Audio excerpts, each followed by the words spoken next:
Alors, comme vous l'avez compris, on va parler compliance et RegTech. Peut-être un petit mot, justement, on a observé, et vous l'observez tous aujourd'hui, comment dire, un développement des fonctions compliance de plus en plus important. Alors, en banque, en assurance, évidemment, c'est depuis déjà très longtemps, mais de plus en plus aussi chez les sociétés de gestion, et notamment chez les sociétés de gestion de plus petite taille qui comptent parfois 15-20 ETP. Le compliance officer est devenu un personnage, j'allais dire clé. En fait, ça dépend, et c'est d'ailleurs tout le sujet.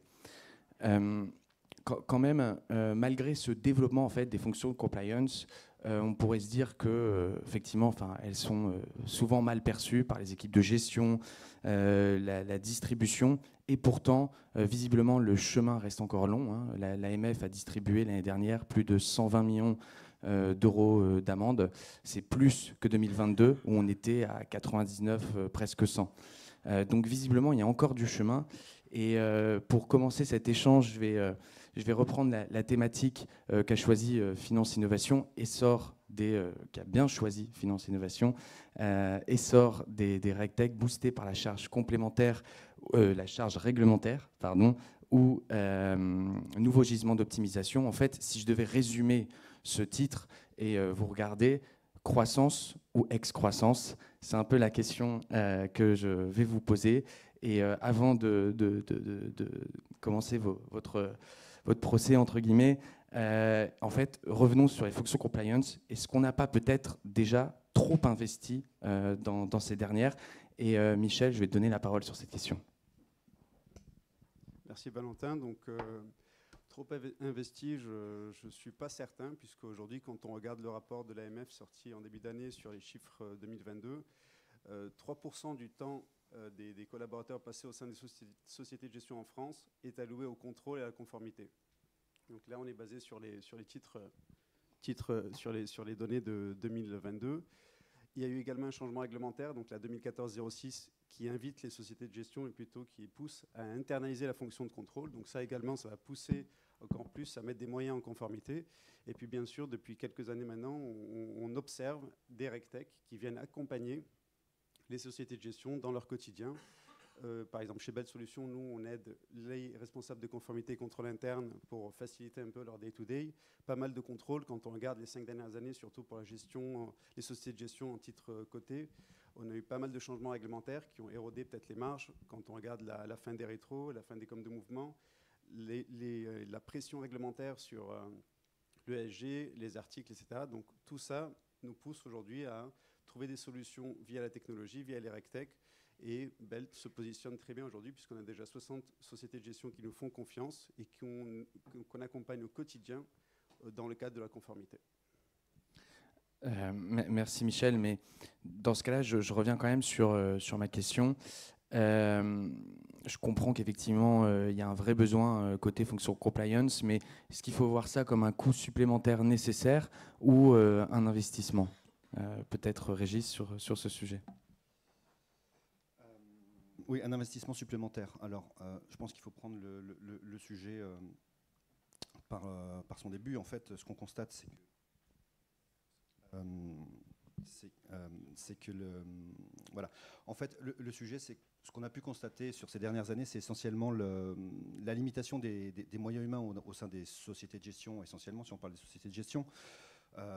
J'en prends pour preuve mon expérience. Hein. J'ai pu accompagner plus d'une centaine de sociétés de gestion dans le cadre de mon environnement de conseil réglementaire, sur lequel on identifiait des RCCI qui étaient finalement multicasquettes et qui avaient la casquette de RCCI, la casquette de responsable juridique, la casquette de responsable administratif. Bref, donc en fait, en termes d'ETP, on était très faible dessus. Et en fait, le sujet, c'est que les sociétés de gestion étaient limitées. Et donc, j'ai changé de micro. Et ont pu, grâce au RegTech, pouvoir accompagner, en tout cas, couvrir cette carence-là en termes de moyens pour pouvoir suivre cette inflation réglementaire. Alors bien évidemment, les moyens humains en termes de compliance se sont développées au sein de la société de gestion, mais elles n'ont pas pu suivre en fait, l'essor réglementaire qui était très important au cours de ces dernières années. On l'a vu notamment avec la directive AIFM, tu parlais d'autres sujets, mais également la directive AIFM qui a permis de faire rentrer beaucoup d'acteurs sur le marché avec les gestionnaires de FIA, notamment dans la partie immobilier régulé et capital investissement, ce qui fait que le régulateur avait quand même un peu de mal à suivre tous ces acteurs-là. Donc les RegTech ont permis vraiment d'apporter ce mix en fait, entre les moyens humains et les moyens techniques pour pouvoir apporter plus d'efficacité au sein des sociétés de gestion. Et donc je ne prendrai pas ça par un coût supplémentaire finalement, parce que ça permet vraiment d'avoir ce mix, comme pour n'importe quel projet. On a besoin de bras, on a besoin d'outils, on a besoin de cerveau. Et donc ça permet de traiter cet ensemble-là avec les organisations avec beaucoup plus d'efficacité. Donc en termes d'investissement, bien évidemment, on va retrouver des gisements de rentabilité immédiat, hein, avec des coûts, enfin des gains de productivité pour les collaborateurs métiers en termes de temps, en termes de dégagement de temps pour se mettre sur des tâches courantes à plus grande plus-value.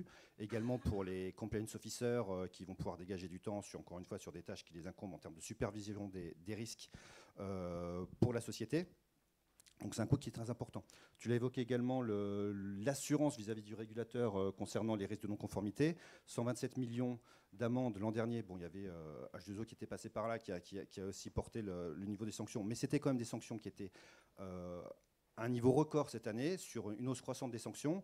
Et puis il faut voir aussi le contenu des sanctions. Aujourd'hui, pour des personnes qui ne sont pas rompues aux arcanes de la réglementation et de la diversité des textes, la superposition des textes et leur complexité, les griefs peuvent parfois paraître un peu anodins, mais ils ne le sont pas. Et bien évidemment, on ne parle pas du risque réputationnel qui est difficilement quantifiable en termes d'argent. Donc non, je ne pense pas que prendre les RegTech par le prisme du coût supplémentaire est un peu simple, compte tenu de tout ce qu'on vient d'évoquer. En revanche, je considère que c'est une aubaine pour les sociétés de gestion de pouvoir acquérir cette innovation-là, compte tenu de tous les atouts que ça va apporter. Merci, merci Régis. J'ai quand même l'impression, en tout cas depuis le début de cet échange, que le principal driver de l'investissement, pour le moment, disons dans l'ensemble, dans la compliance, reste quand même le fait d'éviter la sanction, donc l'amende, ou alors de mieux gérer ce risque réputationnel. Et dans ce cas-là, je réinsiste une dernière fois, même si j'ai bien compris qu'effectivement, il y avait des vrais gisements d'optimisation. Et puis, plus tard, on va les décrire encore de manière un peu plus précise. Mais finalement, est-ce que ce n'est pas un investissement pour prévenir un coût? Et je te pose la question, Corentin.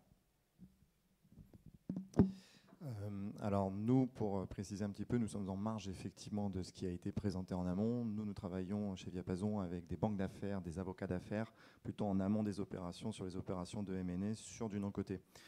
Nous, alors là, c'est fruit aussi très personnel, moi d'un constat en tant qu'ancien analyste associé dans ce milieu-là, c'est justement cette diversité et aussi cette anarchie qui existe dans tout ce traitement documentaire. Donc nous, c'est notre sujet chez Viapazon. Dans le cadre des opérations, le constat a été assez simple, c'est qu'on s'est rendu compte qu'on avait beaucoup d'outils à disposition pour coordonner les opérations. Pour ceux qui ont travaillé dans ce milieu-là, peut-être vous connaissez les data rooms, qui sont ces coffres-forts numériques où on partage des documents à destination des investisseurs. Vous avez une coordination en amont qui est faite notamment par mail, qui peut être faite aussi par l'intermédiaire de workflow ou d'outils, notamment les fichiers Excel qu'on envoie au client qui fait des centaines de lignes en disant il faut m'envoyer tout ça, puis que tu mettes une petite croix une fois que le document est déposé. Et en fait, moi, c'était un constat personnel, c'est que justement tous ces outils qui prétendent sécuriser les interactions documentaires, notamment la data room, c'est faux. Parce qu'en fait, on est obligé de coordonner les interactions en amont, en dehors de cet espace de confiance, et on est obligé encore de demander, partager, modifier, valider, et même signer ces documents en dehors de ces espaces-là. Donc nous, fruit de tout ça, toute cette réflexion, j'ai réfléchi sur Viapazon, et aujourd'hui, on est en train de travailler avec d'autres solutions qui aujourd'hui travaillent sur la partie arrangement et aussi sur le suivi documentaire, notamment sur la partie dette, avec une solution qui s'appelle KLS, qui d'ailleurs accompagne aussi par Finance Innovation. Et on travaille avec eux dans tous les ponts possibles en termes de coordination documentaire pour s'assurer que la documentation que l'on a à disposition, elle peut être homogène d'un bout à l'autre d'un processus de fusion-acquisition et même dans le suivi de l'opération derrière.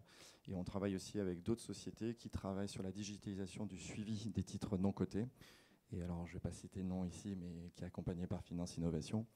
Et où on réfléchit justement à des ponts techniques et d'usage avec cette philosophie justement par rapport à la thématique sur la charge réglementaire ou les recherches de nouveaux gisements d'optimisation. Et ça, c'est un constat qui a été fait.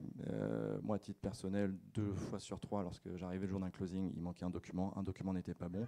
On parlait d'erroner justement l'image de ces acteurs-là, qui sont gracieusement payés d'ailleurs dans le domaine des fusions-acquisitions.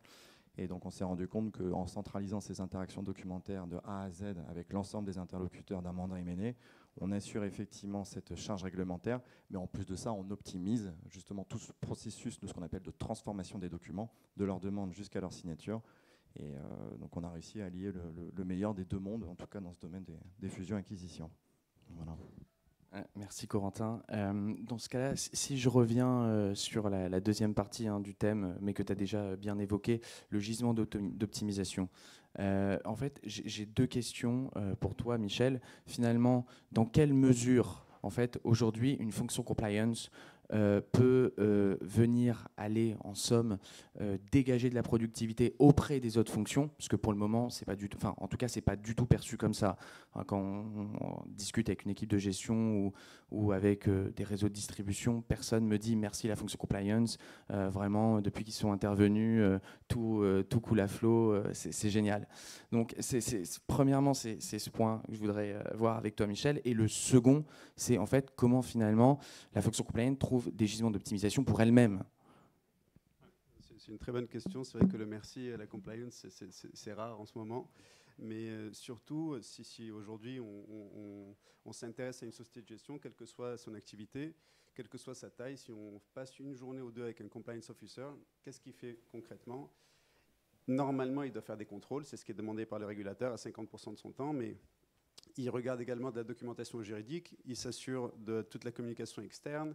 Il a pas mal de tâches en day-to-day avec le secrétaire général, avec la direction. Il s'occupe également des recrutements. Et enfin, dans son day-to-day aujourd'hui, on a très peu de temps alloué au contrôle. Sachant que ce qu'évoquait Régis tout à l'heure par rapport aux amendes, ben, ce n'est pas parce qu'on a recruté un mauvais profil qu'on a une amende, forcément. C'est souvent quand on a des manquements de contrôle, quand on a des sujets de KYC, d'AML, des sujets un peu plus complexes vis-à-vis de la réglementation de l'AMF. Donc aujourd'hui, pour répondre à ta question, concrètement, un compliance officer, ceux qu'on accompagne en tout cas, nous disent gagner 30 à 40% de temps grâce à un outil comme Belle Solutions. Pourquoi? Parce qu'on apporte toute cette automatisation de petites tâches du quotidien, un accompagnement avec la veille réglementaire, qui aujourd'hui, pour un cabinet de conseil comme Magamin, dont fait partie le groupe BELT, c'est à peu près 100 jours par an de travaux pour pouvoir fournir à nos clients une veille réglementaire. Donc on sait pertinemment qu'un compliance officer seul, avec ses moyens et son fichier Excel, peut avoir un peu de mal à accomplir toutes ces missions. Il y en a plein qui arrivent à le faire, mais parfois c'est un peu dans la douleur. Alors, soit on passe par des recrutements, et donc c'est ce qu'on a pu observer ces 2 dernières années, c'est pas mal de recrutements, surtout avec la 2014-06, on a vu à peu près 200-300 compliance officers sortis un peu de nulle part, mais avec beaucoup de qualité, soit des reconversions en interne, middle office ou autres qui deviennent compliance, soit simplement des personnes de cabinet de conseil ou autres. Et dans cette optique-là, soit on passe par un outil, et donc ça nous permet de gagner 30-40% de temps, ça veut dire un ETP, soit on élargit notre équipe de contrôle, parfois il y a des heures de casting, parfois on a des sujets de recrutement. Donc, très clair, Michel.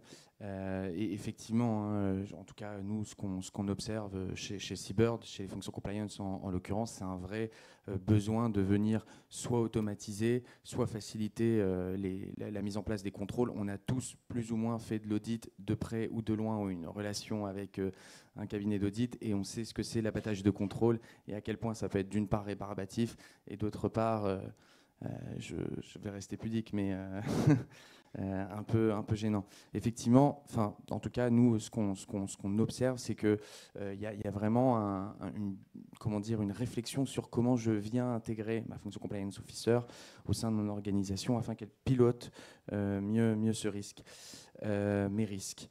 Alors, Régis, je me retourne vers toi. On avait échangé préalablement, notamment, sur l'importance des usages. Des usages et notamment du rôle finalement d'harmonie, d'harmonisation même que vient poser le régulateur en facilitant l'interopérabilité des processus. Je voudrais t'entendre là-dessus. Oui, le lien effectivement de... Merci. Le gain relatif à l'harmonisation est évident.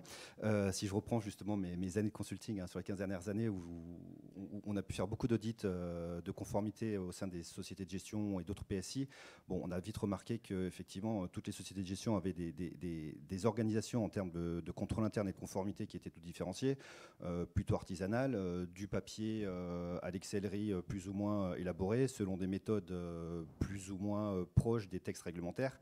Bon, donc effectivement, il y avait un vrai besoin d'accompagner les acteurs sur la pédagogie, la sensibilisation à ce qu'attend le régulateur en termes de méthodologie et de matérialisation de contrôle.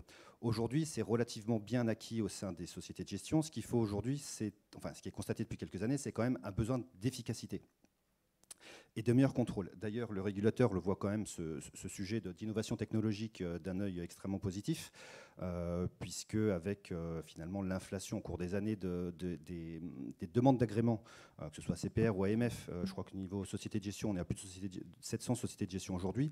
Donc il y a eu quand même une grosse inflation, encore une fois, depuis AIFM, et puis avec l'arrivée de nouveaux acteurs sur le marché, avec le crowdfunding, avec les agréments PSFP. Il y a beaucoup de monde, donc c'est un vrai défi pour l'AMF de pouvoir contrôler finalement, de pouvoir faire son travail, de superviser le risque sur le secteur et sur les différents marchés. Donc voilà, il y avait un vrai défi ici et un vrai besoin de contrôle des différents acteurs, de ces différents acteurs. Donc je crois qu'aujourd'hui, les RegTech ont permis de pouvoir porter avec succès ce besoin, en tout cas répondre à ce besoin vis-à-vis du régulateur. Ça, c'est le premier point. Donc effectivement, pourquoi c'est couronné de succès? C'est parce qu'en fait, les RegTech aujourd'hui arrivent à ancrer au sein de nos clients, donc sociétés de gestion ou autres acteurs régulés, des gabarits qui vont être donc standardisés, c'est la partie d'harmonisation, et qui vont être conformes aux textes réglementaires et qui vont respecter les canons de l'AMF. Donc ça, c'est un élément qui est extrêmement réconfortant pour les régulateurs, de savoir qu'il y a ce grand mouvement au sein des acteurs de place de faire cette transition technologique.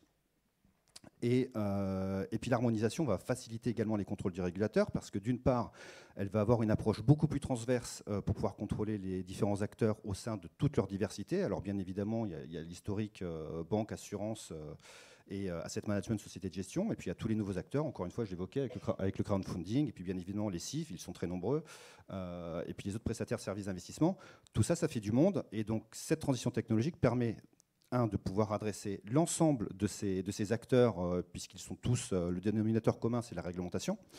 Et puis le deuxième point, c'est également un sujet de verticalité sur lequel le régulateur va pouvoir aujourd'hui à la fois contrôler les grandes maisons qu'on va retrouver à la Défense, enfin les gros asset managers qui sont souvent affiliés à des groupes bancaires, et également toutes les petites boutiques qui vont constituer 80% du marché des sociétés de gestion et qui passaient jusqu'à présent un peu sous les radars du régulateur, et donc c'était un vrai sujet pour eux. Donc je vais préciser quand même, c'est qu'aujourd'hui dans le cadre des agréments, l'AMF, dans les conditions suspensives, va demander aux sociétés de gestion, pour lever les conditions suspensives, de se doter d'outils technologiques. Voilà. Et on rentre vraiment dans ce sujet de levée de barrière à l'entrée pour les acteurs et ce défi pour le régulateur de pouvoir mieux contrôler l'ensemble du marché à travers des RegTech qui vont harmoniser l'ensemble des processus. Merci beaucoup, Régis. On va garder ce sujet des 80% des AM qui passaient sous les radars pour après, et on rebondira là-dessus évidemment. Peut-être un dernier point, le message un peu qui revient en creux, c'est celui de la sécurité. Et c'est justement la question que je vais te poser, Corentin, finalement. Est-ce que la valeur ajoutée de la compliance, c'est pas la sécurité? Nous, on a, encore une fois, il y avait ce constat qui avait été fait sur, fruit de mon expérience de cette dérégularisation, cette anarchie, encore une fois, dans ces interactions documentaires et ces sujets de respect de la compliance. Par rapport à cette sécurité, nous, l'objectif, par rapport au-delà des fonctionnalités et des parcours d'usage, c'était un des sujets, notamment on travaille avec le CIC sur ces sujets-là, avec le financement structuré, sur la signature électronique aussi, qui était un des sujets, parce que je ne sais pas si vous êtes au courant, mais la Cour de cassation a rendu caduque la valeur des signatures imprimées, scannées. Donc c'est un sujet qui a fait débat, une société immobilière qui d'ailleurs s'est fait reprendre sur ce thème-là, qui a dû verser des dommages et intérêts. Et nous, par rapport au sujet de la signature électronique, Pourquoi on a décidé de l'implémenter assez tôt? C'est parce que justement ce sujet de la signature imprimée et scannée qui n'a pas de valeur juridique, en fait elle va vers une réflexion philosophique qui va plus loin. C'est qu'il y a une remise en cause actuellement dans le secteur bancaire, en tout cas pour en discuter avec eux, notamment de la signature manuscrite qui est envoyée par courrier postal. Ben oui, parce que dans les deux cas on ne peut pas authentifier le signataire en fait. Donc il y a toute une réflexion qui se fait sur justement la valeur juridique de ces signatures-là et comment s'assurer de l'authenticité du signataire. Et c'est aujourd'hui ce qui est plutôt pratique quand on met en avant la signature électronique, justement avec cette capacité à authentifier la personne qui en est à la charge du document, que ce soit par des sujets que vous connaissez tous, que ce soit la contrôle de pièces d'identité, le téléphone par envoi SMS, ou pour moi qui sera l'avenir de demain et le sujet de la signature électronique et la reconnaissance faciale. Et donc nous on travaille avec justement le CIC sur toutes ces réflexions-là, sur comment démocratiser cet usage-là, comment l'implémenter dans le quotidien, que ce soit pour des cas d'usage, mais aussi des cas justement de conformité réglementaire beaucoup plus large. Et voilà. Merci. C'est vrai qu'on n'a pas beaucoup insisté en règle générale, en dehors de cette table, sur cet arrêt de la Cour de cassation. Pourtant, je peux vous dire, pour bien connaître les processus de distribution, compagnie d'assurance, agents généraux, groupements de CGP, le fait que la signature manuscrite scannée n'ait pas valeur de consentement, ça va quand même changer pas mal de process. En tout cas, ça va être un coup, s'il va falloir se mettre en conformité, ça je peux en attester. Je voudrais revenir sur un dernier point que vous avez tous évoqué dans nos échanges préalables. Alors, on a beaucoup parlé des gisements d'optimisation. Je vais revenir sur le premier point, la charge réglementaire, pour utiliser un gros mot, l'inflation normative. Finalement, ce que vous me disiez en creux, et c'est là où je reviens sur les 80% des AM qui passent sous les radars, est-ce que cette inflation normative, cette charge réglementaire, dit plus pudiquement, ne vient pas, en fait, comme beaucoup d'autres points ou d'autres événements de marché, favoriser en fait la consolidation capitalistique du marché. Et est-ce qu'on ne s'approche pas de la fin des petites sociétés de gestion à 15 ETP avec 2-3 gérants stars? Je te pose la question, Michel, puisque c'est principalement en fait tes clients, et tu m'as donné quelques KPI assez intéressants d'ailleurs sur ce sujet. Exactement, donc en termes de KPI, encore une fois, si on se base sur le rapport de l'AMF sorti en début d'année, sur l'année 2022, fin d'année, les sociétés de gestion qui étaient en défaut de fonds propres sont toutes des sociétés, à 70% d'entre elles, des sociétés détenues par des personnes physiques. Et quand on regarde un peu plus loin, il y a peut-être une qui est vraiment détenue par un groupement bancaire ou mutualiste. Et donc ça nous donne quelques données sur le scope un peu, quand on disait Régis, il y a un peu plus de 700 sociétés de gestion en France agréées par l'AMF. Une grande partie, sans donner le chiffre exact, sont des sociétés détenues par des personnes physiques, des entrepreneurs, des personnes qui ont quitté de belles boîtes, de grandes banques pour s'installer et créer leur propre boutique de gestion. D'une part, ça a bien marché puisqu'on a en France un marché unique avec plusieurs centaines de sociétés de gestion. Et d'une autre part, quand on regarde la réglementation ces 5 dernières années, pas mal de changements qui vont venir réduire la marge nette de ces sociétés, qui vont les mettre en difficulté. L'inflation réglementaire, on l'a cité plusieurs fois, mais en effet, pour une petite société de gestion de 5 à 15 personnes, lorsqu'on va venir augmenter la charge réglementaire tous les semestres, en fin d'année, on ne va pas recruter un nouveau directeur commercial, on ne va pas recruter un nouveau gérant star, on va plutôt mettre des moyens en conformité ou s'équiper d'outils qui vont venir nous améliorer le quotidien. Donc c'est sûr que à terme, et nous on le voit d'ailleurs du côté d'Agama Conseil en termes de délivrance d'accompagnement, d'agrément auprès de l'AMF, on a plus d'accompagnement vers le secteur de l'immobilier, private equity et marché privé que de la gestion de titres cotés, puisque on sent cette complexité réglementaire. Et puis dans les business plans, ça change tout, ça change la donne de devoir s'équiper et de Bloomberg, et d'équipements pour l'ESG, et de la conformité, etc. Donc, chose qu'on ne voit pas dans d'autres types d'activités. Donc, en effet, ça peut venir déstabiliser un peu ce marché français qui est aujourd'hui largement dominé par des acteurs en personne physique. Ouais. D'ailleurs, ce que tu me disais, c'est qu'effectivement, et c'est ce que tu viens de dire, hein, c'est une charge qui, pour le moment, s'exerce principalement sur les sociétés de gestion qui font du listé. C'est peut-être d'ailleurs l'une des raisons pour laquelle l'IMO et le PE est encore plus atomisé en fait que les sociétés de gestion listées. Néanmoins, il est fort possible que le champ des radars s'étende jusqu'à eux. Déjà, les rapprochements avec l'assurance vie entre le PE et l'IMO et ce qui s'est passé avec l'IMO l'année dernière, faisant que mécaniquement le régulateur s'y intéresse de plus en plus. Donc en fait, ce mouvement de concentration capitalistique pourrait les toucher. Et avant ça, d'ailleurs, en fait, la question de comment demain ils redonnent de l'importance ou ils donnent de l'importance à leur fonction compliance. Juste un petit mot, et c'est vrai que tu l'as cité au départ, chez Belt, depuis 3 ans maintenant, on a bien sûr accompagné de jeunes sociétés entrepreneuriales dans l'évolution. Tu as également cité les rapprochements. Donc le rapprochement aujourd'hui permet aussi à des sociétés de manière stratégique de se dire ça y est, on fusionne, on va lancer peut-être une nouvelle aventure, autant s'équiper d'outils également. Donc c'est un bon timing pour revoir un peu l'organisation interne. Et c'est là où on a eu pas mal de success stories avec des rapprochements et des groupements. Et puis on l'a également cité au départ. La fonction compliance, c'est une ou un RCCI. Et puis petit à petit, on commence à s'équiper de collaborateurs, d'élargir un peu l'équipe. Et ça permet aussi, dans un monde plus digitalisé, de s'équiper d'outils pour améliorer le workflow. Parce que tous sur le même fichier Excel, parfois, ça crée pas mal d'erreurs ou de gros doigts. Ouais, tout à fait. Donc on vient d'évoquer la concentration, entre guillemets, capitalistique des sociétés de gestion. Je voudrais parler des RegTech, en fait, et des mouvements de marché qui les affectent.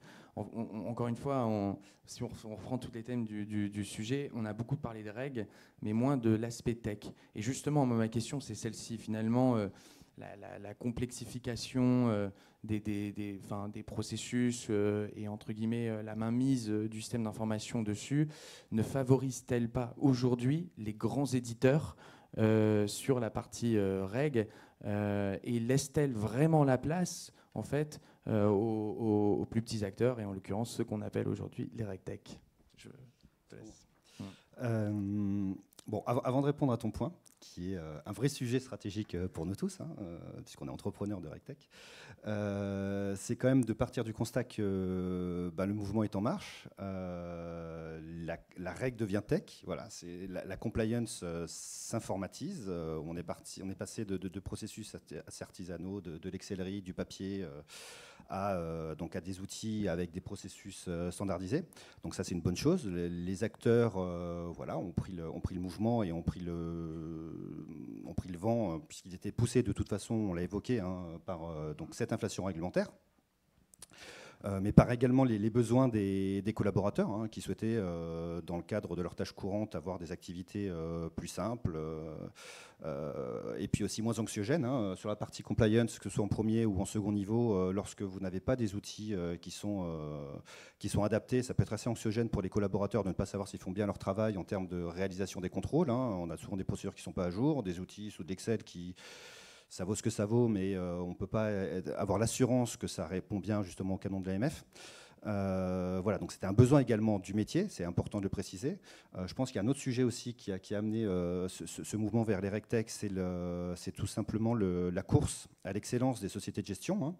Les dirigeants se parlent, donc entre deux dirigeants qui se parlent, ils disent moi voilà, je me suis outillé, on fait la transition technologique, moi j'ai rien, donc le dirigeant il va avoir son RCCI, renseigne-toi. Il y a un peu un effet de mimétisme sur ces sujets-là qui fait qu'aujourd'hui, voilà, l'ensemble des acteurs sont en train de passer sur des outils technologiques et puis bien évidemment des RegTech sur la partie compliance. Voilà, donc je pense que c'est le point qui est très important de mettre en exergue sur ce sujet. Sur la partie consolidation, je serai un peu plus ignoré sur mes propos en regard des mouvements stratégiques qu'on pourrait avoir sur la société de gestion au niveau des RegTech. Je pense qu'on voit aujourd'hui des consolidations, mais c'est plus sur des processus qui sont industrialisés, donc notamment la commercialisation des produits auprès du grand public. Donc des investisseurs lambda, où là effectivement on est sur des processus qui sont peu différenciés, donc on peut avoir de la consolidation, on l'a vu avec des grands acteurs comme Menimore, Harvest. Ouais. Tu veux me dire quelque chose? Et tout à fait. Et je voudrais compléter, on parle des éditeurs, mais il y a aussi également les cabinets de conseil et les Big Four en l'occurrence, et ça permet de faire la transition avec Corentin, qui proposent parfois leur outil de GRC en interne. Est-ce que ça aussi, c'est pas, finalement, vient pas contribuer à cette concentration? Peut-être pour finir là-dessus, puis après je te laisserai passer le micro à Corentin sur ce sujet. En tout cas, sur la concentration des RegTech, effectivement, moi je considère que sur la partie asset, puisque GoPliant, nos clients sont essentiellement des sociétés de gestion où on intervient sur les sujets d'onboarding, d'AML, d'abus de marché.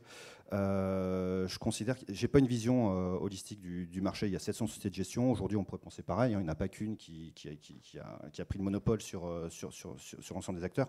Donc je pense que c'est à peu près pareil. Chaque société de gestion a une taille différente, une organisation différente, des moyens différents, des agréments, des activités qui sont propres, une culture d'entreprise également. Donc je pense que toutes les RegTech ont une capacité à pouvoir tirer leur épingle du jeu. Bien évidemment, dans le temps, il y aura des consolidations, mais je pense que ce seront plutôt des mariages qui seront consentis plutôt qu'une condition de survie pour les RegTech, où deux RegTech pourront se rapprocher parce qu'elles considèrent qu'elles sont une plus-value à apporter dans leur offre de service. Et puis, in fine, également, on ne précise pas assez de pouvoir mieux protéger les investisseurs, puisque c'est quand même la pierre angulaire de nos missions sur nos travaux en tant qu'entrepreneur sur les RegTech. Je sens que Corentin, tu veux rebondir. Non, mais effectivement, d'ailleurs, sur les réflexions entrepreneuriales, il y a aussi la réflexion du business model. RegTech, on a tendance à penser la tech, le SaaS, le pur SaaS, Software as a Service, où en fait, le seul service que vous avez, c'est le soft. Et en fait, sur la partie réglementaire, alors sûrement plus vous d'ailleurs que moi encore, on se rend compte qu'il y a aussi une nécessité quand même d'accompagnement dans le changement, de formation, et donc de coupler ces qualités techniques d'usage à aussi cette formation, et d'autant plus dans le réglementaire, qui est un sujet qui évolue très très régulièrement. Et donc cette nécessité de proposer plus qu'en fait une solution technologique, des cas d'usage, une expérience utilisateur, mais aussi en amont être capable de former, sûrement dans de la prévention aussi, en dehors des usages purs de l'outil. Donc c'est pour ça la RegTech, et je pense typiquement sur ce thème RegTech qui est pas antinomique, mais qui nécessite justement tout ce travail en amont de vulgarisation, de formation, pour pouvoir assurer justement la meilleure appropriation de la tech qu'on a tous à proposer aujourd'hui en tant qu'entrepreneur. Écoute, merci effectivement. Finalement, on aurait pu aborder cet échange différemment, reprendre croissance et excroissance, mais partir d'excroissance de cabinet de conseil. Est-ce que la RegTech n'est pas un cabinet de conseil déguisé? C'est un sujet qu'on pourrait également se poser. Néanmoins, finalement, les partenariats entre cabinets de conseil et RegTech existent bien. Hein. Il y a, évidemment, on l'a constaté, il n'y a pas de sujet. Mais voilà, il y a cette importance des usages et de la conduite du changement, en tout cas, qui est inévitable, notamment dans les petites structures. Pour clore peut-être et rester dans les temps, cette table ronde, je voudrais revenir sur les fonctions compliant. Ce qu'on a vu aujourd'hui, c'est qu'effectivement, elles sont probablement insuffisamment dotées. Sinon, on n'aurait pas eu une augmentation des amendes de l'AMF et probablement plutôt une diminution. Tout effet H2O écarté. Donc ça, c'est un premier point. Et le second point, c'est qu'il y a une transformation visiblement à opérer de leur côté, de sorte à ce qu'elles puissent sortir, hein, si je dis les choses un peu de manière un peu brute, de l'abattage de contrôle pour arriver à un réel pilotage du risque d'une part. D'autre part, essayer de dégager des gisements d'optimisation auprès de ses partenaires. Il ne faut pas oublier que dans certaines sociétés de gestion de petite taille, la fonction compliant est la seule qui a une vue sur l'ensemble des processus. C'est-à-dire que normalement, s'ils ont bien fait leur travail, un contrôle implique un processus. Donc c'est les seuls. Et est-ce qu'il n'y a pas justement à faire quelque chose à faire sur la gestion de la qualité, de la productivité de ces processus, peu importe que ce soit un process côté gestion ou côté distribution. Avec Vincent, on évoquait aussi le sujet de la data gouvernance. On a évoqué plusieurs fois la partie tech. Aujourd'hui, il va falloir que la fonction compliance s'inscrive dans la gouvernance de la donnée de l'acteur chez qui il est. Et enfin, je finirai sur un petit mot sur sur cette concentration capitalistique. En fait, je termine presque tous mes échanges, toutes mes tables rondes dessus, parce que c'est un peu le grand vent qu'on identifie. Effectivement, elles vont, on va observer dans tous les cas une concentration capitalistique pour répondre à ce coût fixe que reste malgré tout la conformité, qui est sûrement nécessaire, mais que ne pourront pas affronter demain une petite société de gestion spécialisée sur un produit. Voilà, elle devra trouver en tout cas à minima des synergies ou des partenariats. C'était tout pour cet échange.